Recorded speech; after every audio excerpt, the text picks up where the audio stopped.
Welcome back to another episode of Speaking Tongues. I am here today with Dr. Joseph Hill, with Wanyā, and with Emilio, and we are talking today about Black American Sign Language. Black ASL has existed, emerged, and developed its own language in its own right. Basically, we saw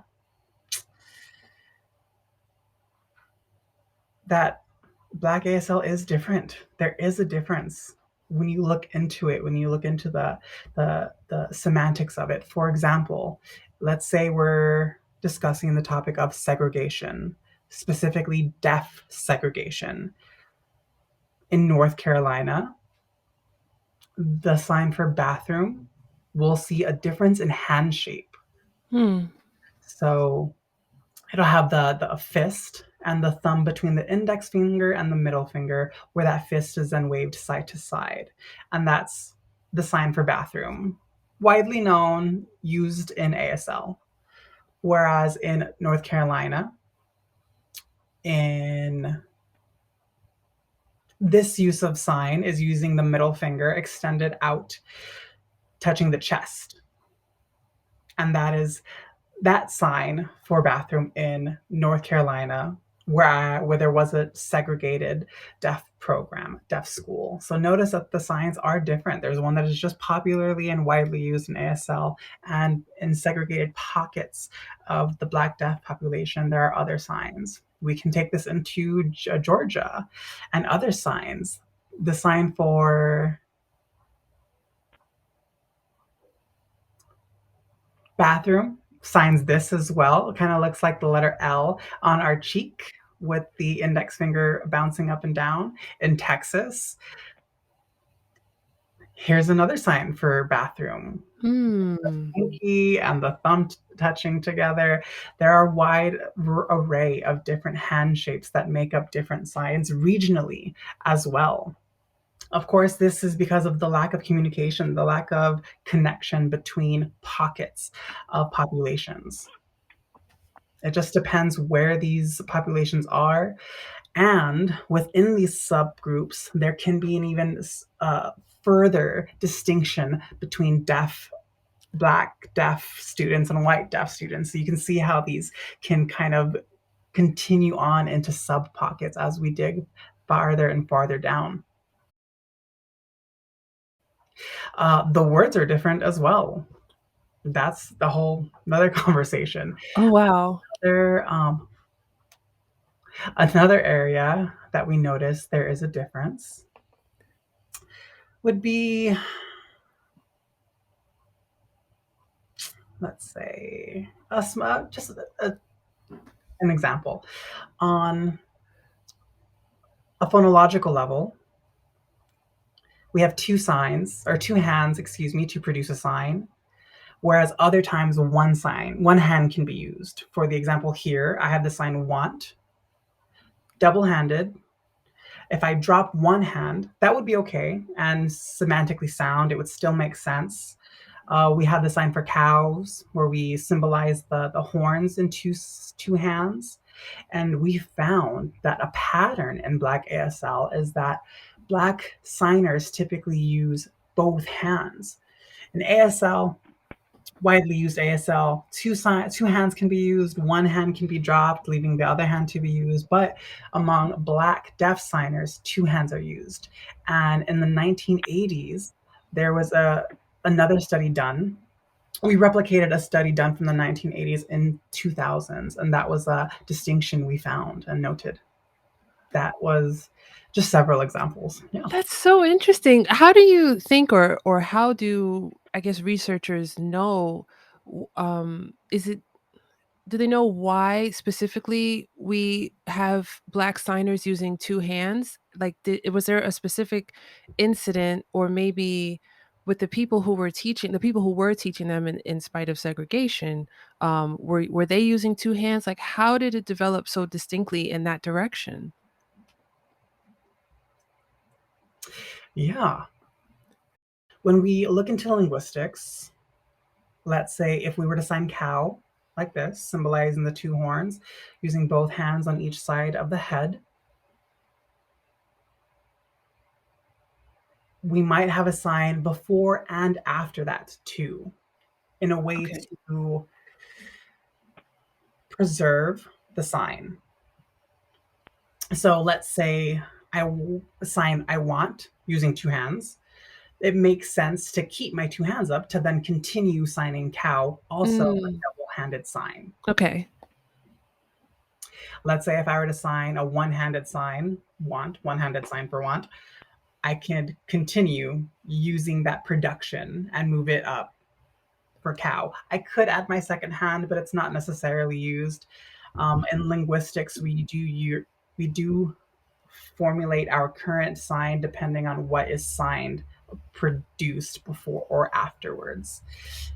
That's why some use one hand versus two hands. With that, we can also look at region or location of our signers.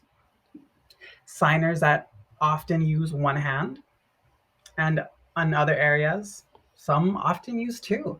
So we can also look at location as a distinction, as another factor. When it comes to Black ASL and why there's a pattern for two signs, we saw that just through time. Black deaf schools often let children sign. It was normal. That was what was used for everyday communication. In white deaf schools around that time of segregation, maybe a little bit before as well, signing was allowed until the 1880s. That's when a conference was held in Milan. And in that conference, there were people working at deaf schools from all over the world. They came together in this conference and banned the use of sign language in education, which forced deaf students to speak and use their voice as their primary use of communication. So, because of this conference in Milan, that regulated what was used in America's education system and reinforced the punishment of deaf signers, which then affected their signs and how the production of the signs were then used. It influenced the sign based on policies. If students weren't allowed to sign, they would sign in secret. So, Mm, uh, which would lower the production of the sign. It would be the deaf or sign language equivalent to a whisper, signing lower. Um, but in other schools, in Black deaf schools, sometimes it was used widely and accepted. So in that, it was used as a preservation tool to keep signing. I see. And that was a question that I thought of is was there ever a period with Black signers where it had to be kept secret? It had to be kept underground. They weren't allowed to openly sign with one another.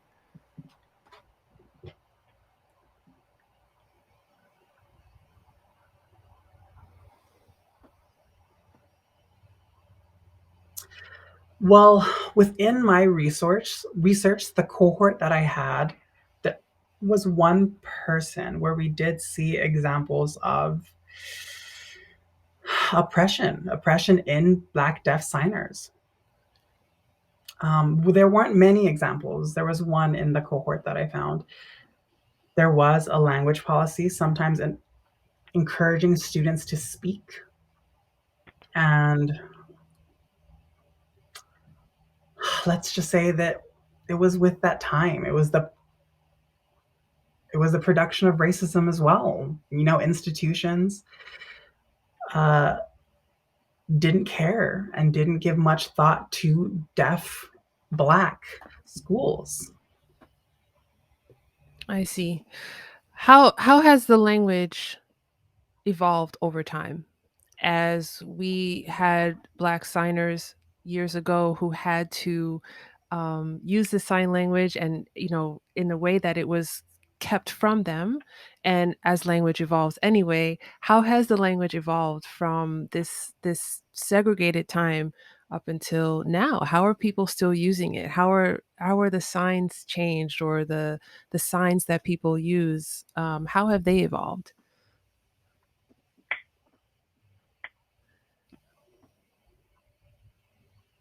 Sure. If we take a look at sign production and through time, we can also take a look at the education, policies in education, in law, and what's currently reinforced out there. I want to say in that time, at the Supreme Court, we are all aware of Brown versus Board of Education. There was a time where Black students, white students had to come together. It was law at that time. And many Black deaf students who were still segregated in school then had to transfer to white deaf schools.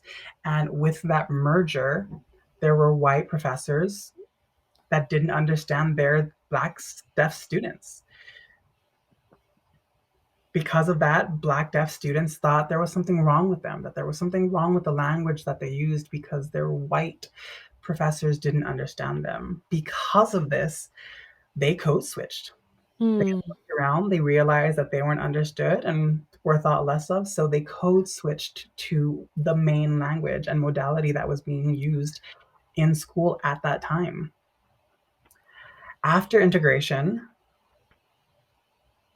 that happened because of integration. And then throughout time, I want to say, let's say the 1960s to 70s, there was another change in policy.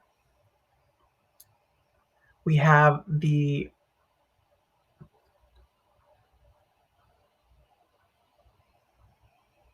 there were students who were mainstreamed. So that means that deaf students who had to go to school already had the resources there. They had access, they had professors that signed and could communicate them, whereas mainstream students, deaf or mainstream systems, deaf students would go to schools where they could be or might be a part of a cohort of deaf students Mm. in a hearing school. Students could also be sent to oral programs where they speak only. So depending on which program is used, which program the students are being exposed to, that will have a clear influence on their language.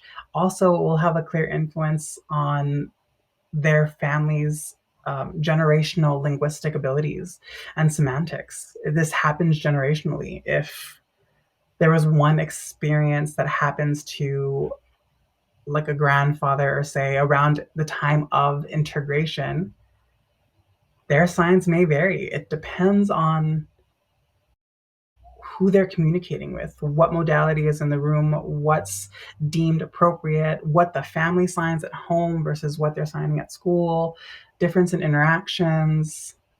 Um, Many factors can impact how students, deaf children, develop their language. Okay. And we're Okay. switching I see. interpreters just to let everyone know who's watching. Um, Before I move on to another question, I just one more thing popped up in my head. When we talked about the signs and how different signs for bathroom in North Carolina versus Georgia and other parts of the South, are we also seeing changes in the language itself throughout southern regions? And I ask this because I know that in parts of the South, I'm not too familiar with the South, but I know that in parts of the South, how they speak in North Carolina is very different from how they speak on the Gulf Coast, is very different from how, they speak in Texas or in even in Tennessee. So when we are speaking BASL with one another, or maybe not with one another, but how in those pockets, how different are those pockets from one another?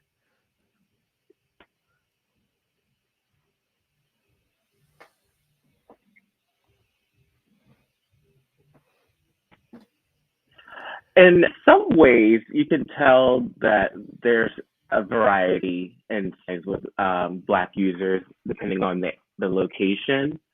I think a lot of people who are born in that area stay in that area, um, and so then they use the same language as what they've always been using in their area, which may look like, for example, in North Carolina, compared to Texas, they might be similar, but they're probably not. In North Carolina and Texas, they are far from each other, so that makes more Right. sense that they're, you know, have different language. While maybe in Louisiana and Tennessee, they're closer geographically, they're closer to each other. So some people might move from one state to the next, and so you see that blend in language. And you can see in North Carolina, in the area and the community that's close to each other, they have influenced each other with language. So you can see that merging happening in those locations. Okay. I just want to say this is so cool. I think this is so interesting. I'm so happy to learn. I'm so happy to learn from you today. Dr. Hill, what was it that led you to your research in BASL? Was there a specific instance or any interest of yours or a specific incident, I should say, that led you to researching BASL?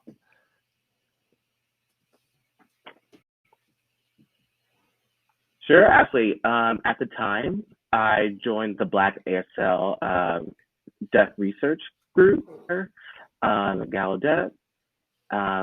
Black ASL team was set up, rather started focusing on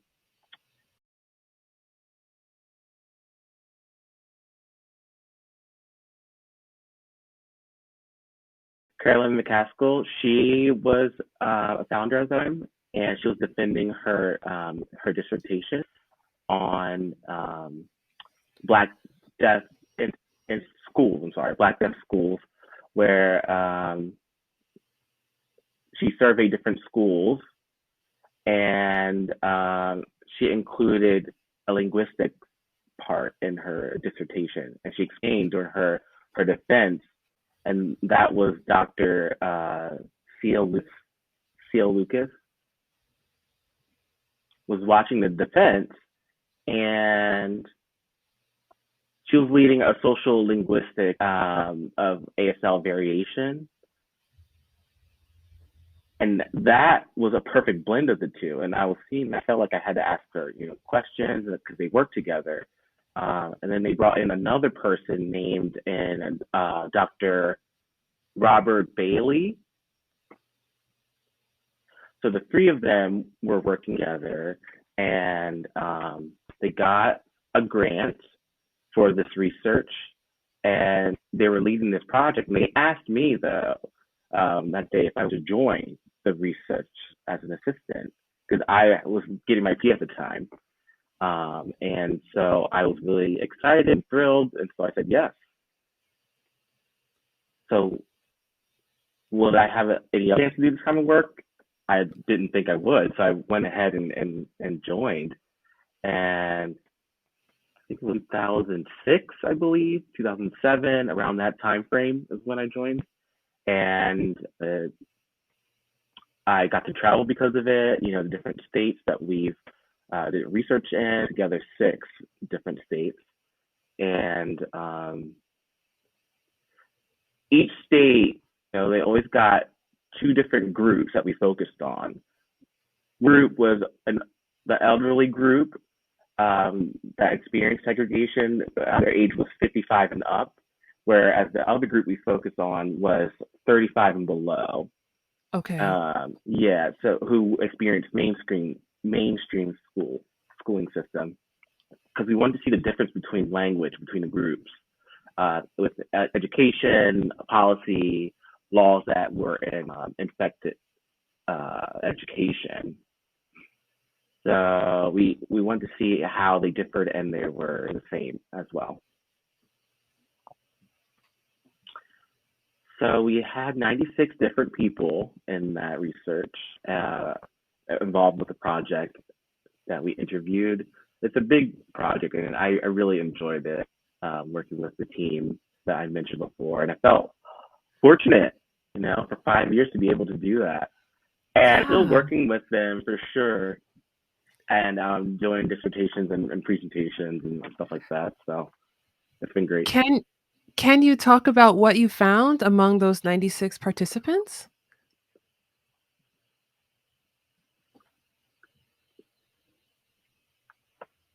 Sure. Let's see. I found that they are. Well, let me go back and we think about it. We started interviewing the groups, and really, I felt like, it's awesome that they shared their experiences, their stories. That was really great, and they provide examples of their sign language that they've used before during the state schools, or maybe they're still using sometimes with friends and family who they socialize with. And we also found it interesting and kind of sad at the same time that we could see how they about their own language. Mm. So, for example, I noticed that people who are in that age, 55 years or older, they look back on their experience at school, and oftentimes they would say, "Well, the white deaf people, they sign much better than me. They have their vocabulary is more advanced, and the schools that they went to were better. The education was better." So in a way, they think white was better, compared to their own language, and what they felt about it. It's not equal. Um, we don't have enough vocabulary. So it's kind of hard and sad to see them talk about their own language, in that way. And also how we include the racism, like internalized racism, rather, with linguistics perspective. That was really sad. So we saw that happening, and some of the comments weren't great, but they still cherish the language that they have. So that, the identity that's part of their history, they still value that part. Compared to with the younger crowd, 35 and younger, they seem to be very proud. They use their language, and they're proud of it. So I'm noticing a change from the older group to the younger group. And they talk about their language is very proud. Like I said before, they code switch, like we mentioned. Also, when they're talking with white people, they sign one way, but with their black friends or family members, another way. Yeah, so code switching is a big part of that too. So it's in how they talked. The two different groups talk differently about it, but basically, code switching, they felt like with white people, they want to be more professional looking. They want to say specific words when they're speaking with them.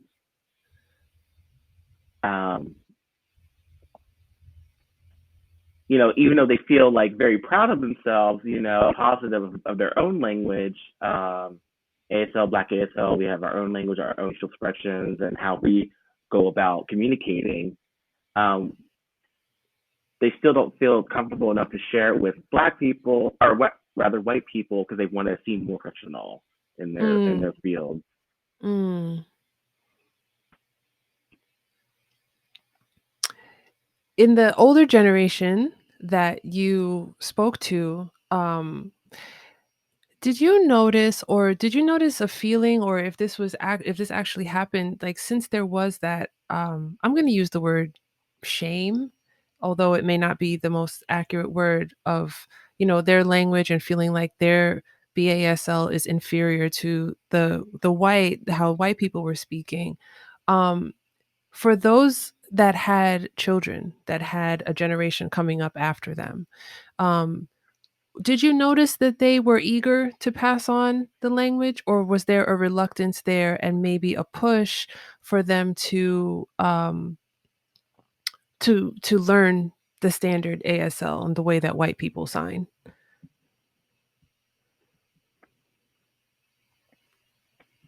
A good question. I think that even though they still felt that, some people call it white ASL, might be quote unquote better, with their own family, it felt comfortable enough amongst themselves to pass that on, with their family members. So I have noticed that. The shame part, I don't know, like if it's embarrassing. I'm trying to remember. There was one situation where maybe they had a hearing child who was becoming an interpreter, and the interpreter program was trying to teach them like quote unquote better. So this person wants to become an interpreter. Then you have to adapt to what they think is quote unquote better. And so that was one comment that I've noticed from that situation. Okay.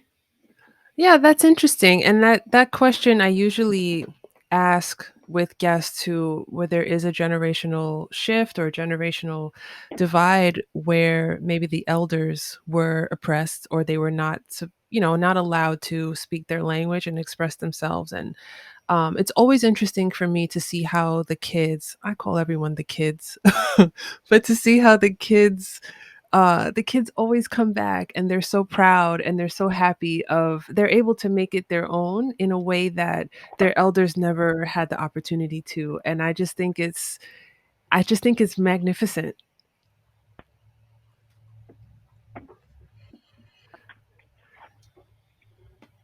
Yeah, I do want to provide one example. Okay. Here we do have, now we're fortunate with social media, Snapchat, Facebook, Twitter, Instagram, TikTok.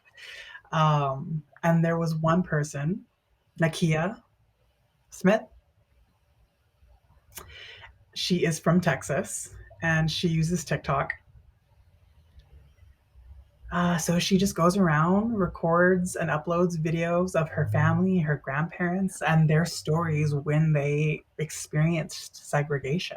Okay. Videos of their grandparents signing and how people didn't expect these stories to unravel. They didn't expect the story to hit over 1 million views and go viral. We saw a huge interest in these stories. They noticed that they did sign different, and it was fascinating for her to learn that from her family. But with that same lens, we also have to look at our current generation and how not saying that something's wrong in using Black ASL, but seeing the value and appreciating it and where it's come from, what happened in history, what had to happen in history in order for it to become what it is today. And I think that was another instance and motivation of how my project formulated. Right. What are some ways that you're noticing the youth, the kids? What are some ways that you're noticing this next generation push it forward, push the language forward, and embrace it? Like, how are they holding on to their past, and how are they hopeful for their future with this language, with BASL?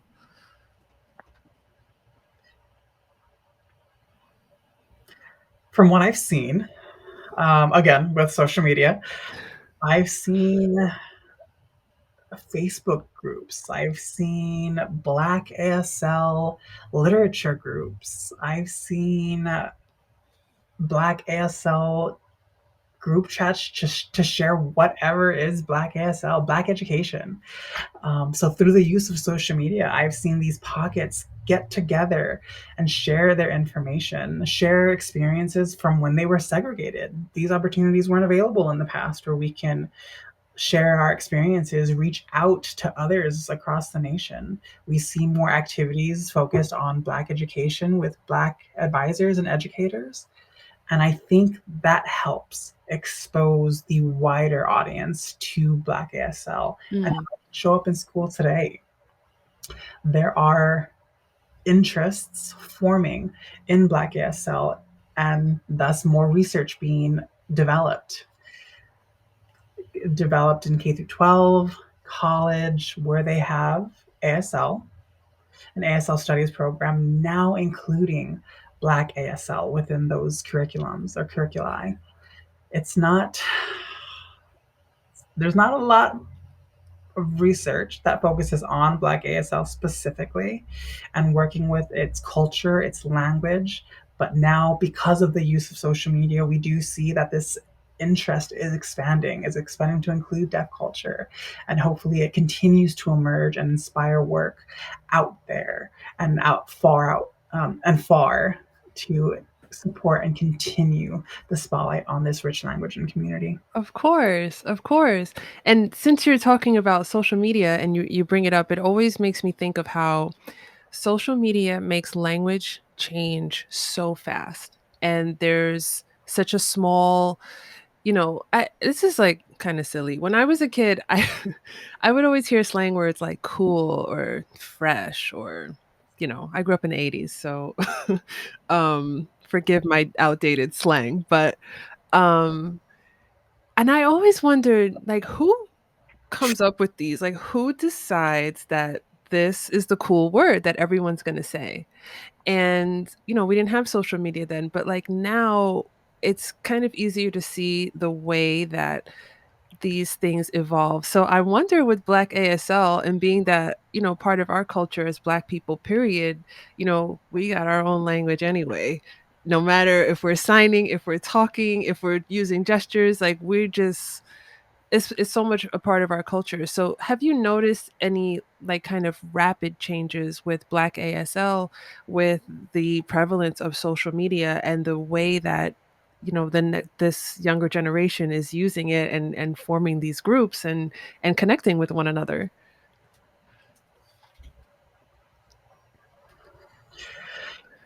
Huh.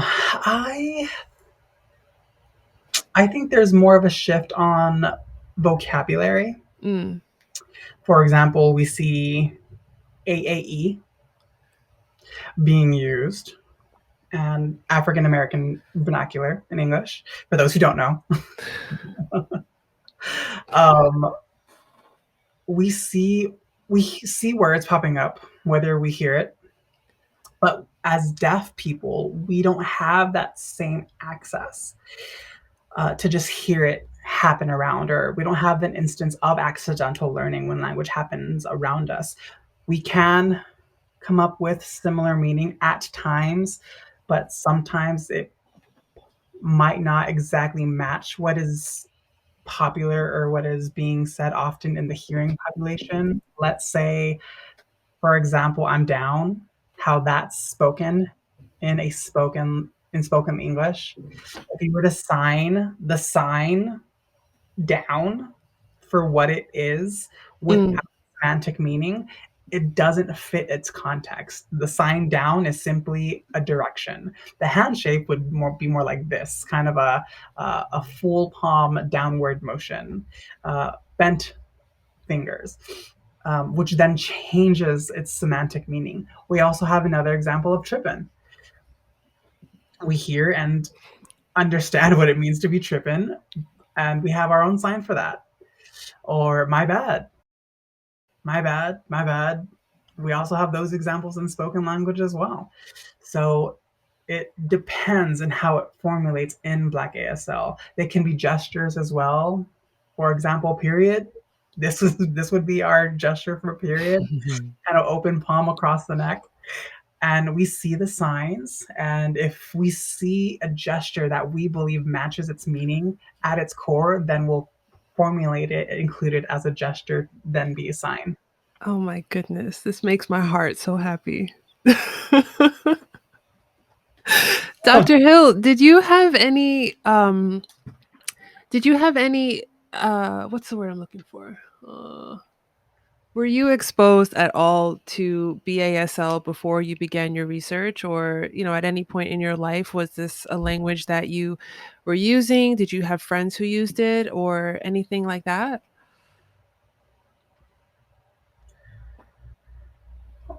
No, I would say with my upbringing, I grew up with deaf people who were mainstreamed. I was typically in mainstream schools. So I didn't learn ASL until later on in life, actually. That would mean that my first language is English. Of course, wasn't exactly accessible for me. So I struggled a lot academically because of English being my first language and being mainstreamed. I started learning sign language when I was in middle school. I then had interpreters. I had other deaf peers in the class who signed as well. So that's how I accumulated my language as well. And I had support in both using English and American Sign Language. Hmm. It wasn't until I was in grad school, I want to say 2000, 2007, 2008, I went to Italy. And it was part of my um, Fulbright. Fulbright study and exchange program. And I think I was there for 7 months learning Italian Sign Language and Italian as well. So putting those together, I was developing 4 languages: English, Italian, American Sign Language, Italian Sign Language. But with Black ASL, I would say I was exposed maybe here and there throughout my upbringing. I wouldn't say I was completely immersed at any time. I did notice it here and there, but I didn't recognize it as its own language until I was involved in my program at Gallaudet University and I saw the research, I saw the studies, and finally had something to call it Black ASL. Mm. In those moments, I could retroactively label what I saw in those instances where I saw Black ASL. People who are segregated may sign in their own space and they think that that language is the mainstream and what is widely used because of a segregated pocket. And it's not until this pocket then expands or someone is invited into this pocket that we realize that there are distinctions within this language and how there are differences amongst languages. I see. I really want to ask you about Italian sign language. Although we're not here to talk about it, but as a woman who speaks Italian, I am curious to know, like, what's that like? um, really, it was hard for me. It was hard for me to learn. I was excited to learn a language with Italian people, especially deaf Italians. So get it from the homeland, from native users. Um,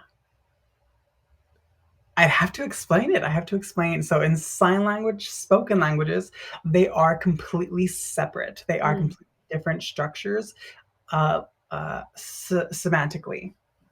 So if we're basing off,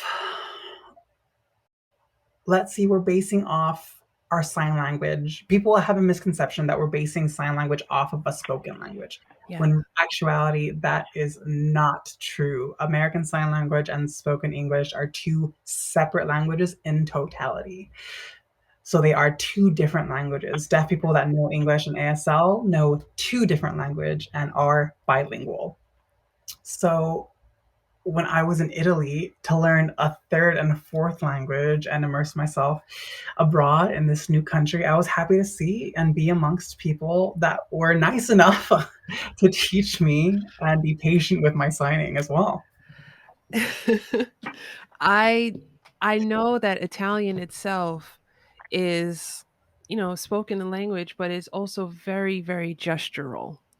And there are many, ways that you can express everything you need to express with, you know, one hand or a couple of fingers, depending on if you're happy or if you're upset. Um, how did that Right, play? right. How does that play a factor in learning Italian Sign Language when Italian itself is so gestural? Are those gestures also a part of the sign language that is spoken in Italy, or are they completely separate as the language is separate? Oh, yeah. Yeah, absolutely. I learned Italian Sign Language first. So, and then later on, I looked at people who were hearing, didn't know sign language. I looked at their use of gestures and I thought they were signing, but really it was just gestures. And it was interesting to see how many of their gestures are synonymous in Italian Sign Language and how the uses are the same. Um, their signing, the gestures were used a little bit more fluently when it came into sign language, right? It was already included and embedded in the Italian Sign Language. Um, and we see that their language, Italian Sign Language, is in its own. It's in its own world. It's in its own right. I want to say it's similar to ASL and Black ASL when we think about gestures overall. We use gestures as a society. Mm. We say okay. We usually throw up the okay hand with our thumb and our index finger touching, right, and our other three fingers kind of up, and that's widely known. We wave hi. We give okay with a thumbs up. That's widely known in just gesturing. In the Black community, if we're using AAVE, we'll use gestures for like the my bad sign. We'll use gestures with the fist on the chest to show my bad, or pat our chest to symbolize my bad. We'll usually see it in basketball if someone bumps into someone else and mistakenly, right? We'll see that hand gesture kind of go out as a my bad. We see it with period. If you see someone gesture with that gesture of period, it became its sign and it influenced how it then developed in the deaf communities. That's synonymous with any other signing community. We'll see it, and if we believe it to its core, it will then pass on and emerge in the deaf signing community. Okay. Okay, so is there anything I should ask, is there anything that um I haven't asked you that you feel like you want us to know, or anything that you feel we should know as we are interacting with um people who sign Black ASL or the Black deaf community?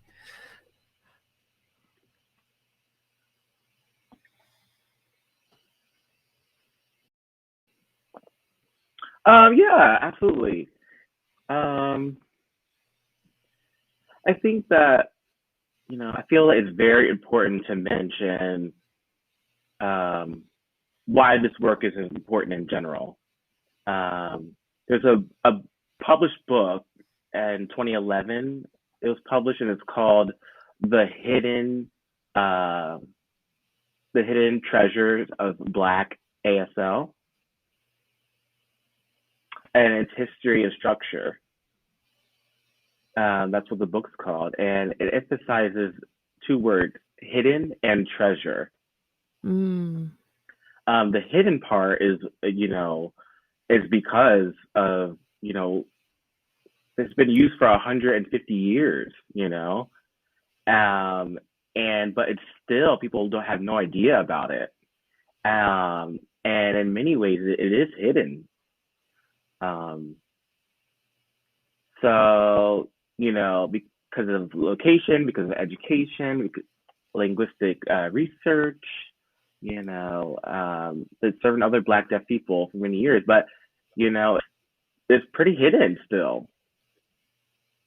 But at the same time, it's cherished because after the research, after our analysis and our publications and presentations, after all that, people, members of the Black deaf community, were coming up to us and saying, "Thank you so much for letting us know. Feel like you're advocating for us. Like you see us."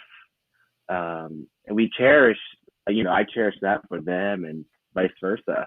So it's very important to share those messages, um, that Black deaf people have been here, and we'll always be here, but we always have been here. Our language has been here too, and it's part of history and our story. I feel like it's very important that they are included.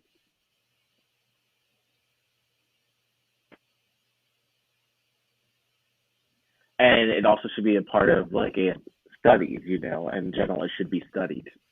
Mhm.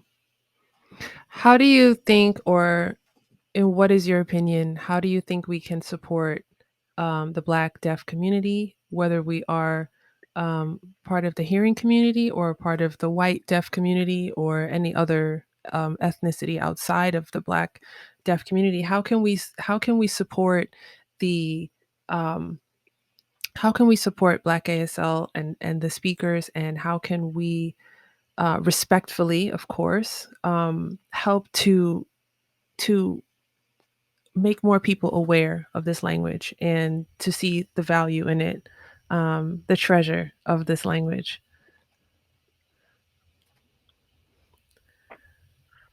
You know, it's really important to make space for them, just to allow them to be.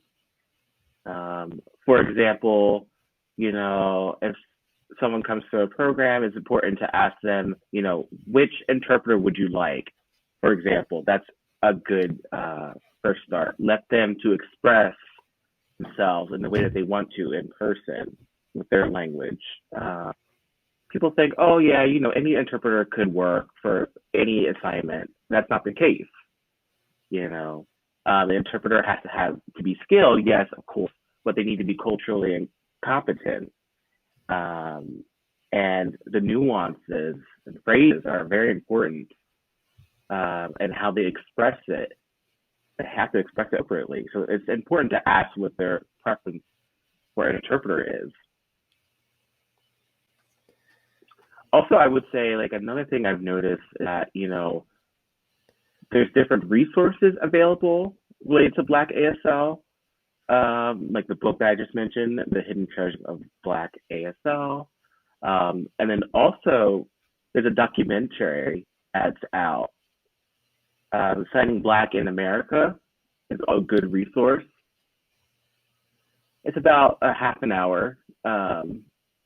Collaborate with, you know, different people who are in North Carolina, State University, and you know that group right there. They have a language survive a language preservation project on a documentary talking about like different accents and dialects, and we included Black ASL, so we collaborated with them to make this documentary, and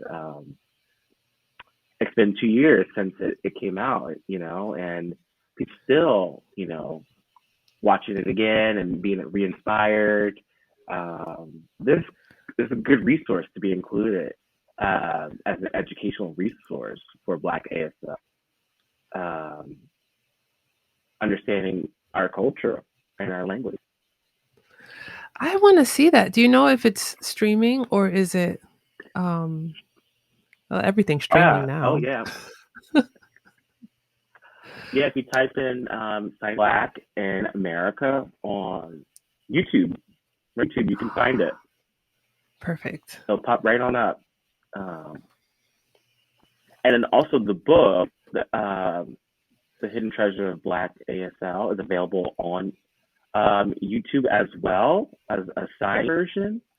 And then also for each, it's broken into each chapter of the book, so on YouTube as well. You can find both of those there. And if you want to find it all in one place, you can go to my website, which is really easy. You'll just type in www.josephchill.com. And then all of those resources are right there for you. Okay. I will add links to those and links to your website in the show notes for this episode so that people who want to learn more about BASL or learn more about what you do, they can just click the links and find you right away. Oh, absolutely. Definitely. Thank you so much, Dr. Hill, for this conversation. I learned so much, and there's so much that I want to dive into and learn more, and be of any support to the Black deaf community, to the deaf community, period, that I can. And I really thank you for your time in this conversation. It means a lot to me that you had the time to come and talk today.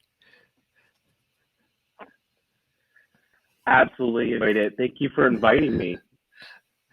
I have one last question, and this is my typical ending question for every episode.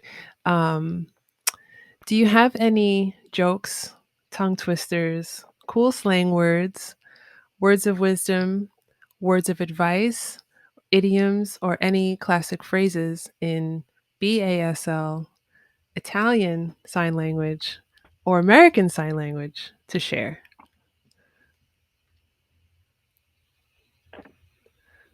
Let's see. Oh, I gotta think on that one. Um,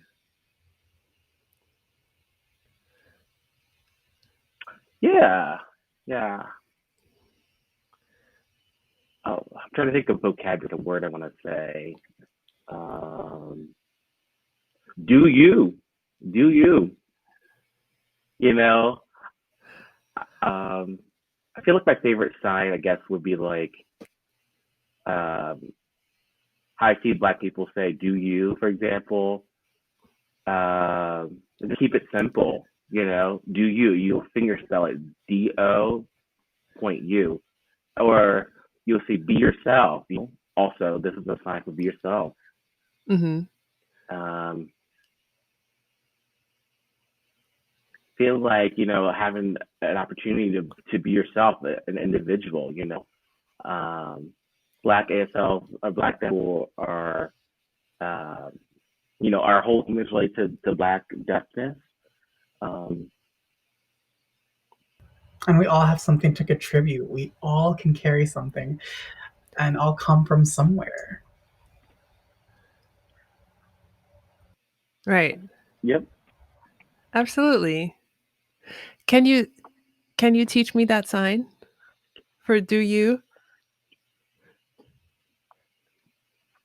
So you would. This is how you do it. Let me move my D. mic out of the way. So first you'll do the D and then the O. So D O. Yeah, that's do. And then you just point forward. Yeah. So D O, and then you'll point for you. Do you? I like that. That's good. It's powerful, but it's also sweet and simple, and it works. Yeah, absolutely. Well, thank you so much again, Dr. Hill. Thank you, Emilio. Thank you, Wanyā, for interpreting this conversation for us. And I really, really appreciate it. I really appreciate all of your time, and I hope to be in touch with you all very soon. Bye. Bye.